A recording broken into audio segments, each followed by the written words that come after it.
ஜனங்கள் அதே 12வது வசனத்துல நீங்க பாத்தீங்கன்னா, பிரதான ஆசாரியரும் மூப்பரும் அவர் மேல் குற்றம் சாட்டுகையில் அவர் மாறுத்தரம் ஒன்றும் சொல்லவில்லை. இன்னைக்கு நம்ம எப்படி இருக்கிறோம்? ஒரு வார்த்தை பேசிட்டாங்கன்னா யாருன்னா, ஒரு வார்த்தை, அந்த பதில் 10 வார்த்தை பேசினாதான் நம்மளுக்கு அடங்குது இல்ல.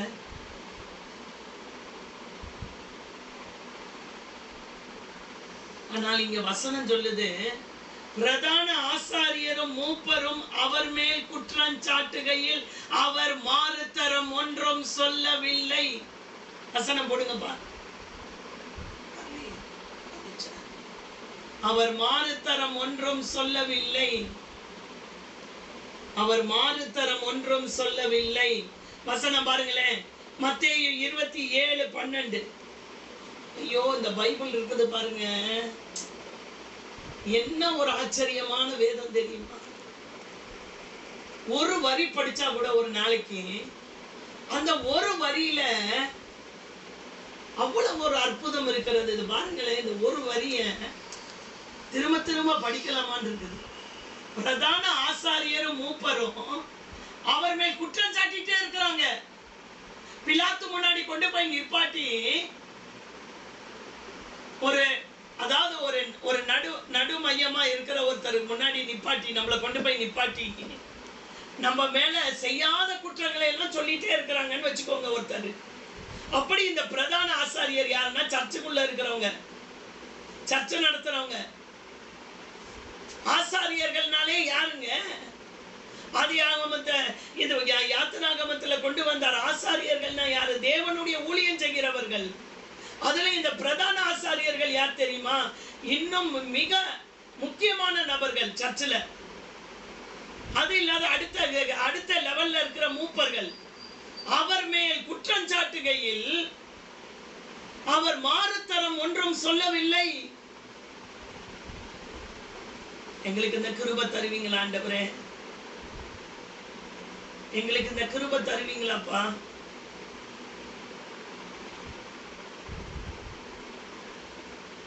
சில வேளைகள் அமைதியா இருக்கும்போது கர்த்தர் நமக்காக பேசுவார்.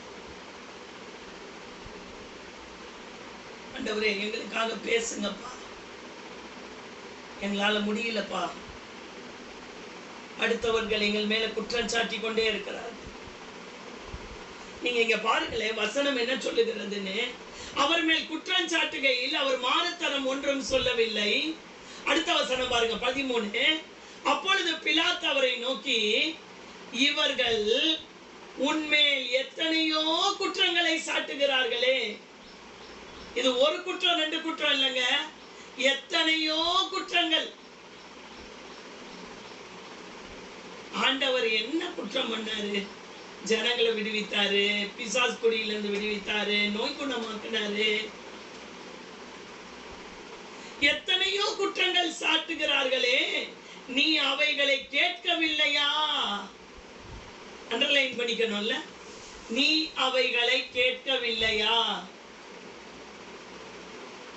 நீ அவைகளை கேட்கவில்லையா? நீர் அவைகளை கேட்கவில்லையா? இயேசுவே, நீர் அவைகளை கேட்கவில்லையா? உங்களுக்கு கேட்கலையா? குற்றம் சாட்டிட்டே இருக்கிறாங்களே. இவர் அந்த தப்பு பண்ணார், இந்த தப்பு பண்ணார், இவரை சிலுவையில் அறையணும், இவரை விடவே கூடாது, இவரை வெளியே விட்டுறாதீங்க, இவர் நிறைய குற்றம் பண்ணி இருக்கிறார் அப்படின்னு எத்தனையோ குற்றம் சாட்டினாங்களாம்.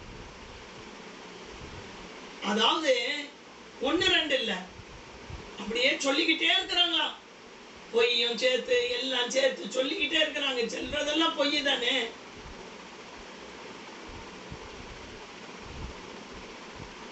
ஏன் தெரியுமா சொன்னாங்க? ஏழை மனு உருவை எடுத்த இயேசுராஜனும் நண்டை நிற்கிறார். அது போடாதீங்க, இந்த வசனம் இருக்கட்டும்.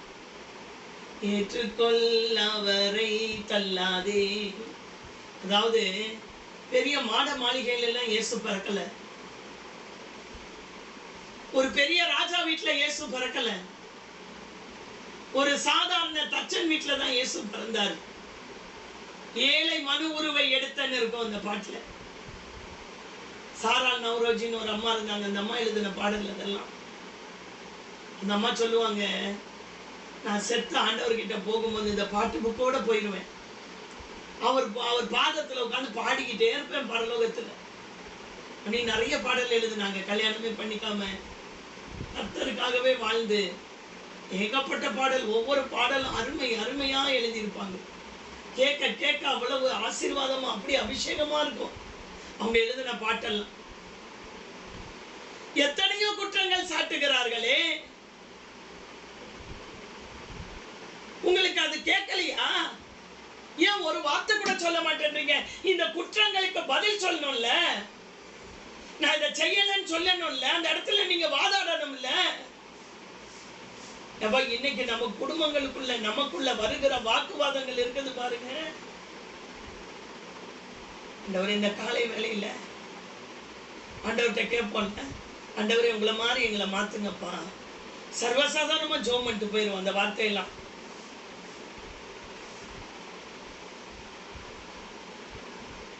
அப்பா போல தானுங்க பிள்ளை. என் அப்பா எப்படி இருந்தார் என்ன, இதெல்லாம் ஆச்சரியம் ஊட்டுகிறதான இயேசு கிறிஸ்துவினுடைய வாழ்க்கை. ஏன் அந்த ஏழையை தெரிந்து கொள்ளணும்? ஏன் அவருக்கு பணக்கார வீட்டுல ராஜா வீட்டுல எல்லா மக்களும் அவரை கிட்ட வரணும், எல்லா ஜனங்களும் அவரை தேடி வரணும். பெரிய ஒரு கேட்டகரியில இருக்கிறவங்க மட்டும்தான் இயேசுவின் இடத்தில் வர வேண்டும் என்பதல்ல, பணக்காரவங்க மட்டும்தான் இயேசுவை தேடி வர வேண்டும் என்பதல்ல. ஒரு சாதாரண மாட்டு கொட்டகைக்குள்ள ஏன் அங்கே பிறக்க வேண்டும்? ஏன் இந்த உலகத்தை படைத்த ரட்சகருக்கு ஒரு பிறப்பதற்கென்ற ஒரு இடம் கூட இல்லையா?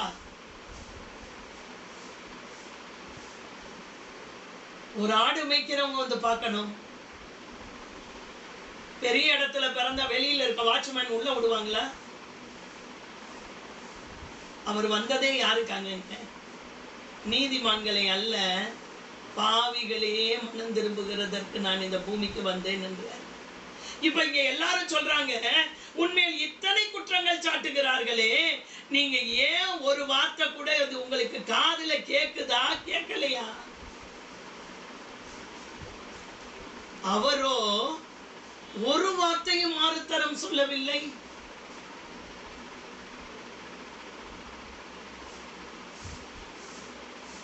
அதனால் தேசாதிபதி மிகவும் ஆச்சரியப்பட்டான்.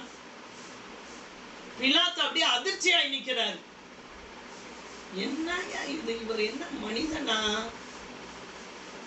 இல்ல இவர் கடவுளா? இப்பதான் இவரை குறிச்சு நான் கேள்விப்பட்டேன். இவர் காற்றும் கடலையும் அதட்டினாராமே, இவர் சொன்ன அப்படியே வியாதி எல்லாம் நல்லா ஆகுதாமே, இவர் வாயை திறந்து ஒரு வார்த்தை சொல்லி உன் வேதனை நீங்கி சுகமாயிரு, இவர் வஸ்திரத்தை தொட்டா ஒரு பெண்ணு சுகமானாலாமே, இவர் போய் குஷ்டரோகிகளை தொட்டா குஷ்டரோகம் எல்லாம் நீங்க ஒரு பெரிய அற்புதம் நடந்ததாமே, இவர் சர்ச்சில் எல்லாம் பிரசங்கம் பண்ணாராமே, இவர் சர்ச்சில் போய் பிரசங்கம் பண்ண பேயெல்லாம் அடிச்சுன்னு சொல்லி போட்டிருக்குதே மார்க்ல.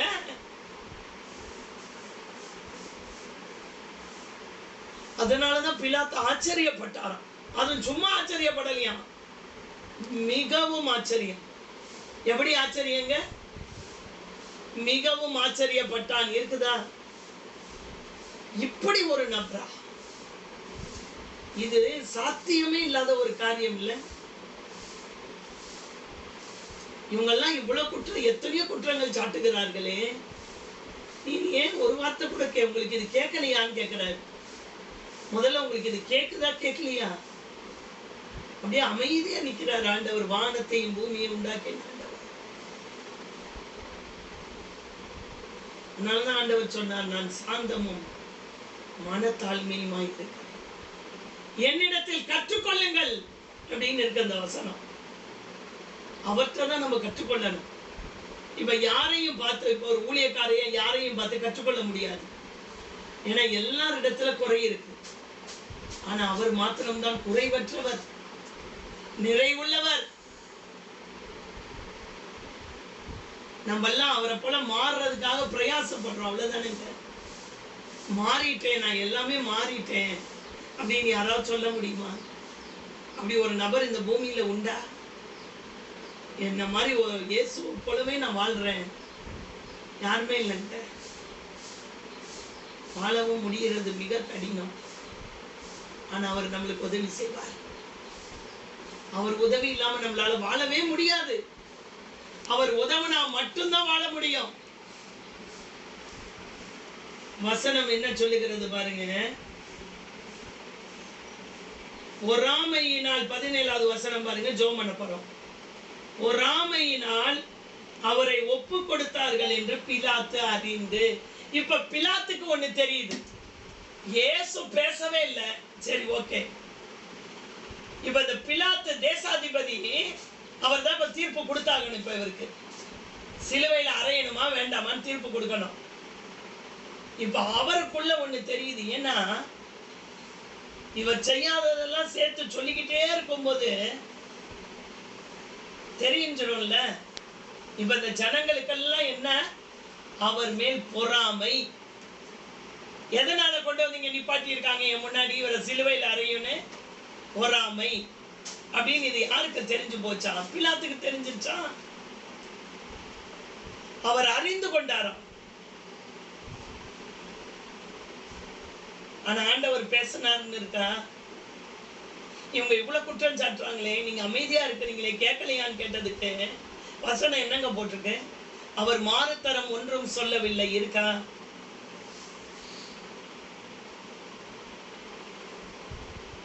ஆண்டவரே, உம்மை போல மாறணுமே ஏசையா, உம்மை போல மாறணுமே, உம்மை போல மாற்றிடுமே ஏசையா, உம்மை போல மாற்றிடுமே, உம்மை போல மாற்றிடுமே, உம்மை போல மாறணுமே ஏசப்பா, என்னை உம்மை போல மாற்றிடுமே. பிலாத்து தெரிஞ்சுக்கிட்டாரு, இவர் மேல பொறாமையினால கொண்டு வந்து நிப்பாட்டி இருக்காங்க. ஆனா அவர் ஒரு வார்த்தை கூட சொல்லல. என்ன சொல்லல? இந்த பிரதான ஆசாரியன் சொல்றதெல்லாம் போய், நான் எந்த தப்பும் பண்ணல. இன்றைக்கு இந்த வசனங்கள் போடுவோம். நீங்க கொஞ்ச நேரம் அதை உட்கார்ந்து இயேசுவை கொண்டு வந்து கண்ணு முன்னாடி நிப்பாட்டி இந்த காரியங்களை யோசனை பண்ணி பாருங்களேன். அவர் நினைச்சா எதையும் செய்ய வல்லமை உள்ளவர். அப்படி அத்தனை ஜனங்களும் முடிஞ்சிருவாங்க. ஒரு பரலோகத்திலிருந்து ஒரு அதிகமான தேவ தூதர்கள் வந்தாங்கன்னா எல்லாரும் க்ளோஸ் ஆயிடுவாங்க. ஆனா எவ்வளவு ஒரு மனித குலத்தை அவர் நேசித்திருந்தா, எவ்வளவு அமைதியா இருந்து அவரை எப்படியாவது குற்றம் சாட்டி அவரை எப்படியாவது அவரை ஒன்றுமே இல்லாமல் பண்ண வேண்டும் என்று சத்துரு எதிரிட்டாலும் அவருக்கு உள்ள தீர்மானம் ஒண்ணே ஒண்ணு இருந்தது. என்ன தெரியுமா? இந்த உலகத்தின் பாவத்தை சுமந்து தீர்க்கிற தேவ ஆட்டுக்குட்டி. அவர் யாருங்க? உலகத்தின் பாவத்தை சுமந்து தீர்க்க வந்த தேவன். பொறாமையினால் பிலாத்து அறிந்து. எல்லாரும் கண்களை மூடி அப்படியே ஜெபிக்கலாமா? அல்லேலூயா. 23வது வசனத்துல கேட்கிறாரு இந்த பிலாத்து, ஏன் என்ன பொல்லாப்பு செய்தான் என்றான். அதற்கு அவர்கள் அவரை சிலுவையில் அறைய வேண்டும் என்று அதிகமாய் கூக்குரலிட்டு சொன்னார்கள். ஏன் என்ன பொல்லாப்பு செய்தார்? ஏன்னா அவருக்கு தெரியல இவர் என்ன செய்தார் என்று. பொய்யா பேசுறாங்கன்ற தெரிஞ்சுக்கிட்டாரு. இப்ப ஜனங்கள்லாம் ஏகோபித்து சொல்றாங்க, அவரை சிலுவையில் அறைய வேண்டும் என்று கூக்குரலிட்டார்கள். இப்ப தேசாதிபதிக்கு என்ன பண்றதுன்னு தெரியல. ஜனங்கள் பயங்கர, அதாவது மனித குலங்கள் எல்லாம் ஒன்று சேர்ந்தா ஒரு ஆட்சியை கவுத்துட்டாங்க. ஸ்ரீலங்கால ஒரு ஆட்சியில உட்கார்ந்து இருந்தவரே ஓட ஓட தொத்தி விட்டாங்க. அந்த மாதிரி இப்போ ஜனங்கள்லாம் மொத்த பேர் சேர்ந்துட்டாங்க. இப்ப தேசாதிபதி என்ன பண்ணுவாரு? ஏன் இவர் என்ன பொல்லாப்பு செய்தான்னு கேட்டதுக்கு ஜனங்கள் எல்லாம் ஏகோபித்து ஒரே குரல் எழுப்புறாங்க. என்னன்னா, சிலுவையில் அறையும், சிலுவையில் அறையும். அமைதியா நிக்கிறாருங்க. ஏன் தெரியுமா? இந்த ஜனங்களை அவ்வளவாய் நேசித்தார், உங்களை என்னை அவ்வளவாய் நேசித்தார். அவர் மாத்திரம் மறிக்கலைன்னா நம்மளாம் கையில எல்லாம் அப்படி பைபிள் கிடைச்சிருக்காது. பழைய ஏற்பாட்டில் யார் கையிலையும் பைபிள் கிடையாது. பிரதான ஆசாரியர் படிப்பாங்க, நம்ம கேட்கணும். இன்னைக்கு உங்க கையில என் கையில பைபிளை கொடுத்துட்டு படிங்க படிங்கன்னு கெஞ்சிடும். சர்ச்சில் படிப்பாங்க, கேட்கணும், அவ்வளவுதான். அதை தொட யாருக்கும் அதிகாரம் இல்லை. அதை தொடுவதற்கென்று ஆட்களை நியமித்திருப்பார். அவங்கதான் இந்த ஆசாரியர்கள். இங்க இருக்குது இல்ல, இயேசு மேல குற்றம் சாட்டினாங்களே. ஹல்லேலூயா. எல்லாரும் ஏகோபித்து ஒரே வார்த்தை என்ன தெரியுமா? இயேசுவை சிலுவையில் அறையும். அறையும் சொன்ன உடனே கலகம் அதிகமாகிறதே அல்லாமல் தன் பிரயத்தனத்தினாலே பிரயோஜனம் இல்லை என்று பிலாத்து கண்டு கூக்குரல் அதிகமாகிறதுனால இப்போ ஒரு ஆளுடைய, இந்த தேசாதிபதியுடைய குரலுக்கு அங்க என்ன இல்லை, ஒன்றும் பிரயோஜனம் இல்லை. ஒரே ஆள் இவரை விடுதலை ஆக்கணும்னு நினைச்சு அந்த ஊர்ல இருக்க அத்தனை லட்ச ஜனங்களும் ஒன்று கூடி சிலுவையில் அறையும்னு சொல்லும் போது ஒரு ஆளுடைய பேச்சு அங்க என்ன பண்ணலையா, எடுபடலையா. எவ்வளவு முயற்சி பண்ணாலும் எடுபடலையா. அதனால அவர் என்ன பண்ணிட்டார் தெரியுமா?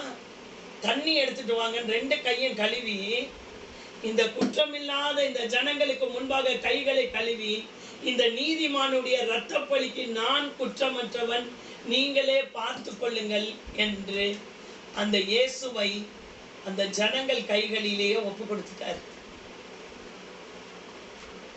என்ன பண்ணாரா? நீங்களே கூட்டிட்டு போய் இவருக்கு என்ன தண்டனை கொடுக்கணுமோ கொடுத்துக்கோங்க, ஆனா இந்த தீர்ப்பை நான் சொல்ல முடியாது. ஏன்னா எனக்கு இவர் நீதிமானாய் தெரிகிறார், இவரிடத்துல குற்றம் தெரியவில்லை. எனக்கு எந்த மனிதனும் இப்படி அமைதியா இருந்ததா சரித்திரத்திலே இல்லை. நானும் எத்தனையோ பேருக்கு தீர்ப்பு கொடுத்திருக்கிறேன். நாங்க இதை செய்யல, அதை செய்யல, அதை செய்யல, இதை செய்யல, எங்களுக்கு விடுதலை வேண்டும் என்று கேட்ட மனிதர்களை தான் நான் பார்த்தேனே தவிர குற்றம் செய்துவிட்டு நான் செய்யலை என்று சொல்லுவார்கள். ஆனால் இவரோ ஒரு குற்றமும் செய்யவில்லை. ஆனாலும் இவர் அமைதியாக இருக்கிறார். என்னவென்றே புரியவில்லை, என்ன நடக்குது என்றே புரியவில்லை. என்னுடைய ஆட்சியில நான் இப்படி ஒரு நபரை நான் சந்தித்ததே கிடையாது. இவ்வளவு அமைதியாய் ஒரு மனிதர்களுடைய எத்தனையோ குற்றம் சாட்டுகளுக்கு அமைதியாய் இருந்ததான ஒரு நபரை நான் பார்த்ததில்லை. ஆதலால் இந்த இரத்த பலிக்கு எனக்கும் சம்பந்தம் இல்லை என்று தண்ணீரை கொண்டு வந்து கையை கழுவி இவங்க கையிலே ஒப்பு கொடுத்து இயேசுவை கூட்டிட்டு போங்க, என்ன பண்றீங்களோ பண்ணுங்க. அப்புறம் தான் அவர் மேல துப்புனாங்க, அவர் முகத்துல துப்புனாங்க. அவர் கண்ணை கட்டிட்டு கண்ணத்துல ஒரே அடி அடிச்சு, யார் அடிச்சான்னு சொல்லுங்கன்னு கேட்டாங்க. நீர் தான் பயங்கரமான தேவனாச்சே, அப்பயும் அமைதியாவே இருக்காரு.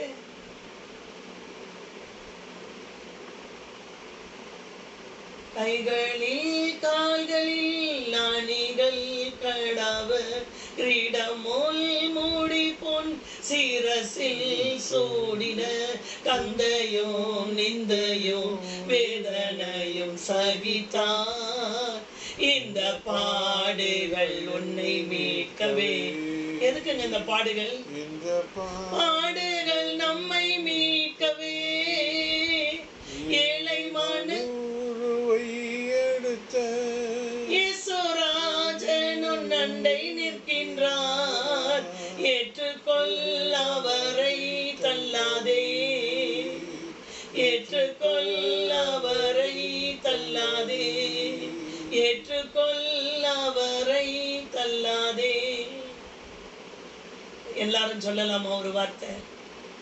ஏசப்பா, என் பாவங்களுக்காக, என் நோய்களுக்காக, நான் தரித்திரமா இருக்கக்கூடாது என்பதற்காக,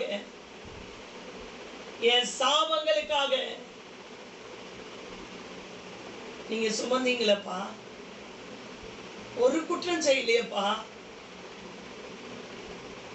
தேசாதிபதி, அதாவது தீர்ப்பு கொடுக்கிறவர் அவர்தான். அவர்தான் சென்டரா நின்று தீர்ப்பு கொடுத்தாகணும். தீர்ப்பு கொடுக்க முடியாத ஒரு நிலையில நிக்கிறார் பிலாத்து. இப்ப ஜனங்களுடைய கூக்குரல் தாங்க முடியல. இந்த நீதிமானுடைய, அதாவது ஒரு குற்றமில்லாத ஒரு நபருடைய ரத்தத்தை இந்த பூமியில சிந்தினா அந்த ரத்தம் பேசுங்க.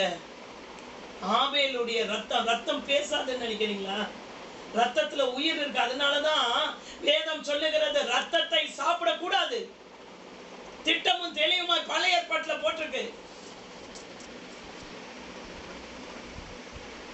ரத்தத்தை மாத்திரம் புசிக்க மாட்டாங்க. ஏன்னா ரத்தத்துல உயிர் இருக்கு. ஏங்க இப்ப ஒரு உயிர் போது ஒருத்தருக்கு ரத்தம் தானங்க தேவைப்படுதுன்றாங்க. ஐயோ அவங்களுக்கு ஒரு கிலோ பிரியாணி வாங்கிட்டு வாங்கன்னு சொல்றாங்க. என்ன தேவை ஒரு மனிதனுக்கு? ரத்தம். அதனாலதான் அவர் சொல்லிட்டாரு, இந்த குற்றம் இல்லாத ரத்தத்தை நான் உங்க கையில ஒப்பு கொடுக்க மாட்டேன். ஏன்னா எனக்கு இவர் நீதிமானாதான் தெரிகிறார். நீங்களே கூட்டிட்டு போய் என்னன்னா பண்ணிக்கோங்க.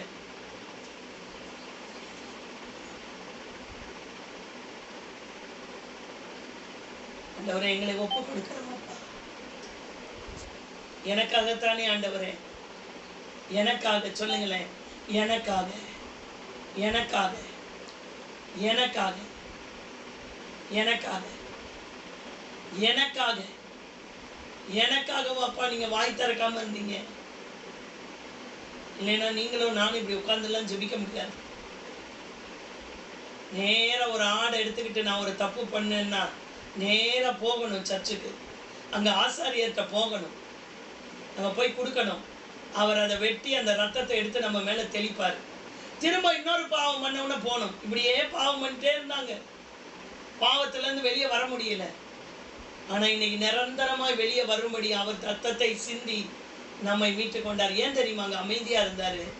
அவர் மட்டும் பேசி இதுல இருந்து வெளியே வந்திருந்தாருன்னா நம்ம இன்னைக்கு உட்கார்ந்து தேவனுடைய ரத்தத்தால கழுவப்பட்டு நம்ம நிம்மதியா உட்காரணுன்றதுக்காக அவர் தூக்கினார் சிலுவையை. நம்ம நிம்மதியா இருக்கணும்ன்றதுக்காக அவர் சுமந்தார் சாபத்தை. நாம் சுமக்க வேண்டியவர்கள். ஏங்க நான் பாவம் பண்ண நான் தாங்க தப்பு, நான் தானங்க தண்டனை அனுபவிக்கணும். எனக்கு பதிலா ஏங்க அவர் அனுபவிக்கணும்? பரிசுத்த ரத்தம் சிந்தப்பட்டால் ஒழிய பாவ மன்னிப்பு இல்லையா? ஏன்னா அவர் மாத்திரம், அவருடைய ரத்தம் மாத்திரம் தான் பரிசுத்த ரத்தம். நம்ம ரத்தம்னா பரிசுத்தம் இல்லை. அதனாலதான் அந்த ரத்தம் தான் நம்மளை பரிசுத்தமாக்கும். இயேசு ஒரு ஆச்சரியமானவர். ஆச்சரியமானவர் மட்டும் இல்ல, அற்புதமானவர். அற்புதமானவர் மட்டும் இல்ல, அதிசயமானவர். அவரெல்லாம் நினைச்சா யாருமே இயேசு விட்டு போகவே மாட்டாங்க. எப்படிங்க போக முடியும்? எனக்காக இவ்வளவு செய்த இயேசுவை விட்டு எப்படி போக முடியும்? அவருக்கு பிரியமா வாழணும்னு தோணுதா? எனக்காக தன்னையே ஜீவ பலியா கொடுத்து என்னால பாவத்திலிருந்து வெளியே வர முடியலன்னு சொல்லி பாவமற்றவராய் சிலுவையில தொங்கினாரே, அதனால எனக்கு அவருக்காக வாழணும் அப்படின்ற ஒரு எண்ணம் வருகிறதா? எங்களை ஒப்பு கொடுக்கிறேன். எல்லாரும் சொல்லி ஜெபம் பண்ணி முடிக்கலாமா? என்னை ஒப்பு கொடுக்கிறேன்ப்பா. இந்த காலை வேளையில இந்த காரியங்களை படிக்கும் போது ஒரு தேசாதிபதியும் ஆச்சரியப்படுறாருங்க. உங்களுக்கு கேட்கலையா? இவ்வளவு குற்றம் சாட்டுறாங்களே, ஒரு பதில் சொல்லுங்க, நான் உங்களை விடுவிப்பேன். அமைதியா இருந்தாராம். அவருக்கு வேண்டியது விடுதலை இல்லை. அவருக்கு தேவை என்ன தெரியுமா? ஜனங்கள் பாவங்கள் மன்னிக்கப்பட வேண்டும். அதற்கு விமோச்சனம் கிடையாது இந்த பூமியில. போய் கடல்ல குதிச்சாலும், ஆத்துல குதிச்சாலும், அங்க போய் துணியை துவைச்சு அழுதாலும், வீட்டை சுத்தம் பண்ணாலும், கழுவுனாலும், பெருக்கினாலும் மனிதனுடைய பாவத்திற்கு விமோச்சனம் இல்லை. சாபத்தை ஒருவனாலும் மாற்ற முடியாது. இந்த ரத்தம் மட்டும்தாங்க மாற்றும்.